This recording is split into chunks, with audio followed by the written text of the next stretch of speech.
Hello, anybody, somebody, nobody, whoever may never see this. This is Alexander Phallus, the Whiff. Come back at you with some Marvel Crisis Protocol. I'm interested in possibly playing this.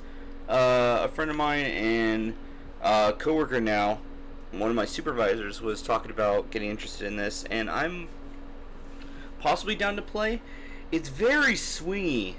There's a Spider-Man joke in there.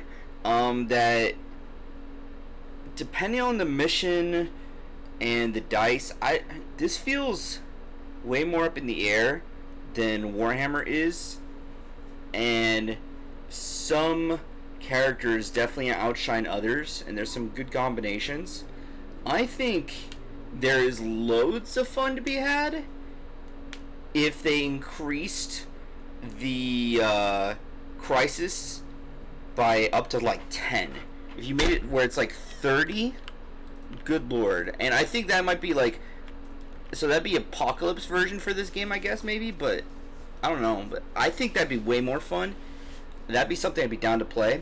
Regardless, what I'm showing here is just my roster video along with some other stuff and my insights into it. So again, I'm a noob, I haven't played yet. Some characters seem way stronger than others.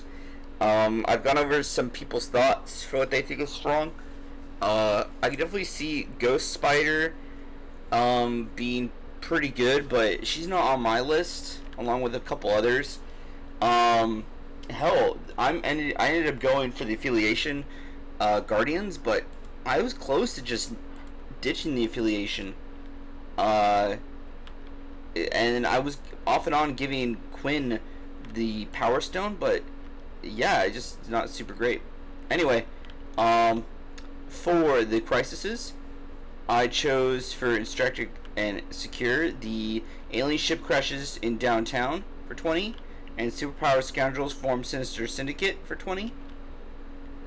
Fear grips the world as worthy terrorized citizens for 18, and portals overrun city with spider people, spitter people, and research station attacked for 16, and cosmic invasion Black Order descends on Earth for 16. I like those numbers because that gives me options for all those different mounts, and they're better for what I have available to me, I think. While I could also focus more on high, since that's something I'm interested in, and I'm not necessarily required to do that. So for my tactic cards, I have Chimichangas because Deadpool make him even more annoying. Disarm, Advanced R&D, which are the two restricted, so I can't have any more. Lovable Misfits for Guardians of the Galaxy. I think this is actually bad. It's very up in the air for what you're gonna get. Like, it could potentially be very good, otherwise it could not. Red Room Training, very situational, depending on your opponent. So realistically, like, you don't need to bring this. I wouldn't bring this. Deadly Duo, I always plan to bring that. Chimichangas, if I have Deadpool. If I don't have Deadpool, then there's my 5. If I have Deadpool, then I might ditch something else. But I just like the options being given. No matter the cost, 1-2 punch. And then without further ado, I have Winter Soldier here. Let me make them bigger.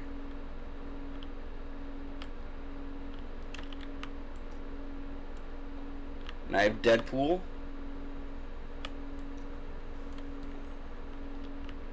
Whoosh. I have Bob, Agent of Hydra, and Toad.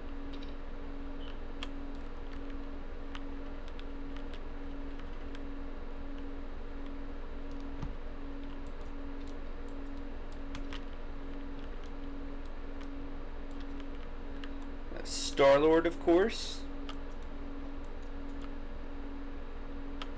And Black Cat.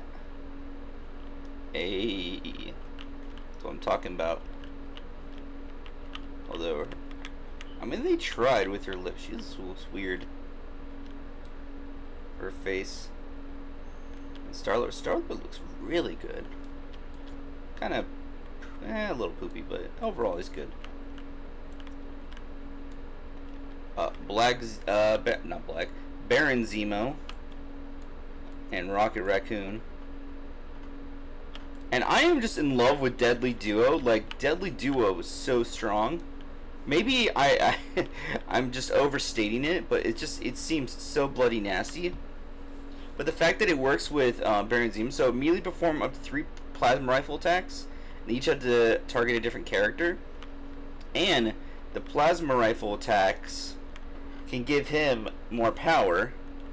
And they don't even count. It doesn't count as an action. So you can then do another 2 plasma rifle attacks, or a Hadron Enforcer, or maybe 2 Hadron Enforcers. And Baron Zemo, this character and all characters with the 2 may reroll 1 die in their attack or defense rolls. So they can always he can just reroll 1 die every time. That and Star-Lord is giving Winging It. While it's attacking, defending, or dodging, it may spend the token to reroll up to 2 dice. So I'm getting 3 rerolls plus continuous just every time. I get a passive free, and then a floating 2. Like, it's just so much. Groot.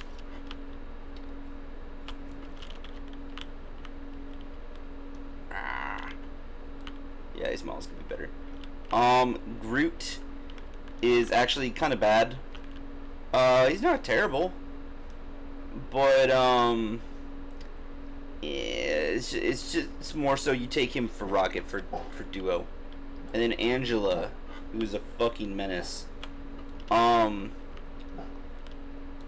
really like Angela, but from what I've seen, I think the better way to play her is not play her unless there is a vertical setting. If there's a large scale building, then I have 3 characters I can use. I have Star-Lord who can fly. I have Toad, which can wall climb, and then I have Angela that can fly. If I send Angela up there, she could probably solo whoever it is. Toad could be a menace and just like take the objective and run away. Or if they don't have anyone contest, I don't need either of them. I can just run Star-Lord. So depending on points, I have different options there. So I could probably win the the vertical portion if need be, which would be very nice. Overall, there's a lot of cool characters. Bob is weird. I think Winter Soldier is maybe a little overrated. People put him as like S, maybe A. I think he's definitely at least high B.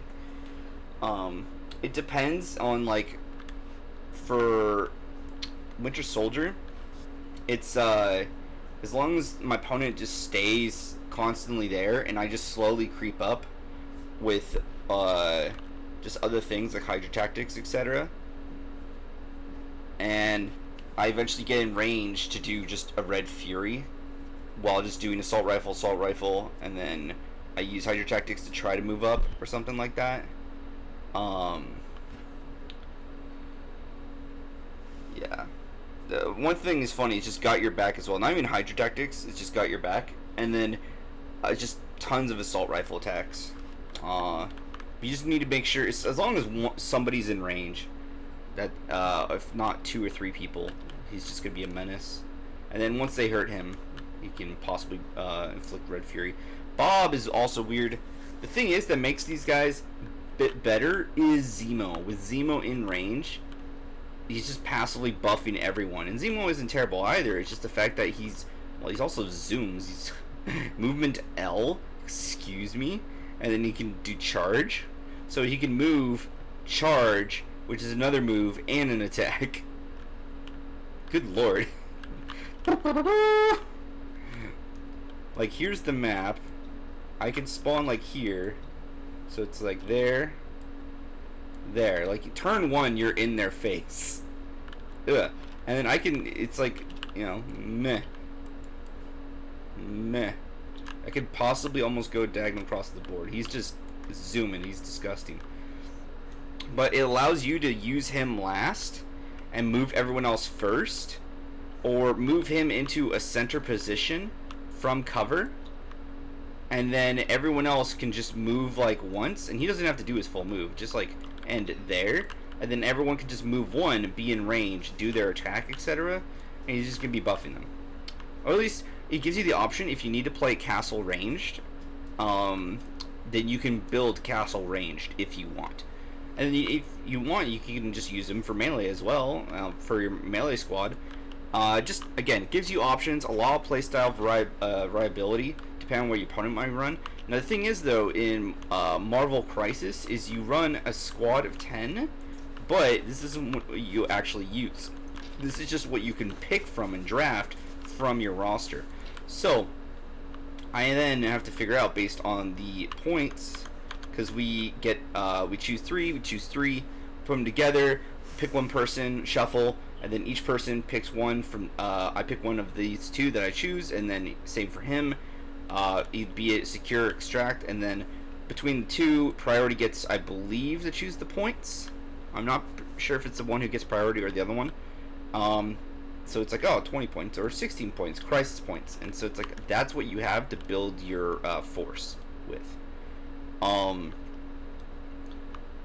And I did originally have the Power Stone on I keep saying Peter Quill, Star-Lord, but he doesn't need it.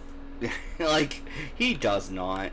His power is hit and run, which costs him an action anyway. It's an attack, then a move, and he can only do it once. I mean, full auto is cool, but I don't know. I don't feel like that is what's going to win the game as much as, and again, it could do work, but he can get deleted, and I feel like other characters, I just get more options if I have the extra power to choose from building my roster, because again, these are all really good characters. Their abilities synergize with each other, or they're just really unique. Black Cat can steal. She's the only character in the game that can just straight up steal an acid or a civilian token. Deadpool, he counts as being healthy, and he has healing factor too. So he actually gets stronger when he's injured. He gets injured. Does it actually show me my how do I flip this? I'm kind of new to this as well. I literally have to flip it. That's weird. Yeah, but yeah, he goes from 4 health to 6 health / stamina, and then he actually gets to, all right, now it's serious. He counts as healthy still. So he can just sit somewhere and just hold an objective really well, which is nice. This is being weird. And then if I want to do range, I could do range castling again. Toad is a menace right now because he's just extremely fast. Even though it says medium, it's just that he can hop, he's slippery, he can get the objective quicker, he can do hot potato with people. So you can have the objective, I move Black Cat over with L, I take the objective from you with Black Cat, and then Toad takes it from her, and I just zip away with Toad. And then I just go to someone else who took the objective with Black Cat, and I take that one as well. So they can, just because it's an objective based game, it's the mission, so they play the mission, these two, extremely well, probably maybe better than anyone else. Yeah. So with that said, I think this is my best setup currently. I've been back and forth on a couple things. Originally, I did not have Bob and Deadpool. I had X-23 and honeybadger. And I like honeybadger's card too, because basically you can use her tactic to drop. It's a repeatable tactic. Also, it's, I think, the only one where you basically drop a token at an area that you have to control, like the portals, and you will control it as an injured character holding the site, which means you can move. You don't have to leave anybody there. But if your opponent moves anyone there, you lose it. So what you do is you drop that, and then you just rush with everyone else, and so that gives you an extra body to kind of fight with. which is really good. And then X23 is also really good. And Honeybadger acts as a damage soaker and extra, I don't know, maneuverability booster for X23.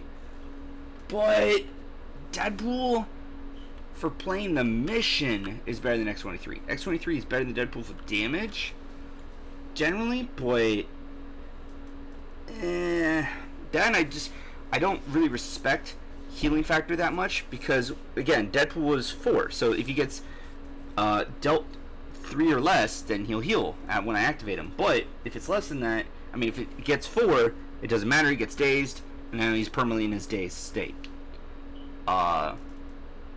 And vice versa, his dazed/injured state. So it just feels really iffy with healing factor. It's really niche. Maybe you could do some shenanigans, but that and he being better for the mission than X23 is, and then Bob doing more than what I feel like Honeybadger kind of does, maybe, only because I have Zemo. If I wasn't comboing with Zemo, then I wouldn't say run Bob, because this gives me at least an extra reroll, and then I could do some other shenanigans. Like if I want, I can